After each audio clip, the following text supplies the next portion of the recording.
কোরআনওয়ালা কন্যা সন্তান ঘরে না। যেই ঘরের মধ্যে কন্যা থাকবে কোরআনওয়ালা, ওই সন্তান শ্বশুর শাশুড়ির সাথে বেয়াদবি করবে না। কোরআনের আকর্ষণ।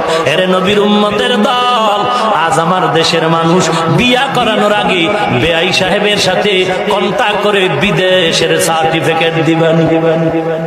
বড় দুঃখ, এই যৌতুকের গজব এই সমাজটারে ধ্বংস করে ফেললো। গতকাল আমি বয়ান করলাম গোপালগঞ্জ প্রাণ কেন্দ্র শহরে, বঙ্গবন্ধু ডিগ্রি কলেজের প্রিন্সিপাল আমার পাশে বসা। বয়ানের ফাঁকে একটা সুন্দর একটা ছোট্ট বাচ্চা আমার সামনে দাঁড়ায় বলে একটু দোয়া করে দেন। বয়ানের মাঝখানে ছেলেটা ছোট বাচ্চা, চেহারাটা দেখে দিলটা কেড়ে নিল। ডানে আমার বাচ্চাটা দাঁড়ানো, বাম পার্শ্ব ওই বাচ্চাটার নানা বসে বসে কান্না করে। দোয়া করে বয়ান চললো। বয়ানের পরে বাচ্চাটার নানা বলে হুজুর একটু দোয়া চাই।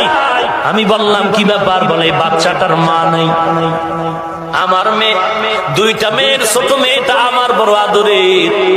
একথা বলে ছেলেটার নানায় চোখের পানি ধরে রাখতে পারে না। কি ব্যাপার? পাশের থেকে এক আলেম বলে হুজুর এই বাচ্চাটার মা শাহাদাতের দরজা দিয়া জান্নাতে চলে যাবে। আমি বললাম কি ব্যাপার? মেয়েটার বাবাকে বললাম বলেন আপনার মেয়েটা কবে মারা গেল? বলে 2 বছর হবে, মাসের 4 তারিখ, সামনে মাস। কেমনে মরে গেল?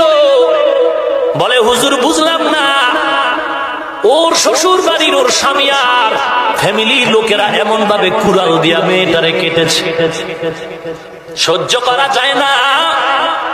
মেয়েটা আমাকে কখনো বুঝতে দেয় না। যদি আমার কাছে যৌতুকের কোটি টাকা চাইতো দিয়া দিতাম, আমার মেয়েটা বড় আদরের ছিল। কিন্তু মেয়ে আমাকে বুঝতে দেয় নাই, শুধু মাঝে মাঝে এতটুকু বলতো আব্বা ফ্যামিলিটা বেশি ভালো না। আমি বললাম এই বাচ্চাটার বাবা কই? বলে জেলখানায়।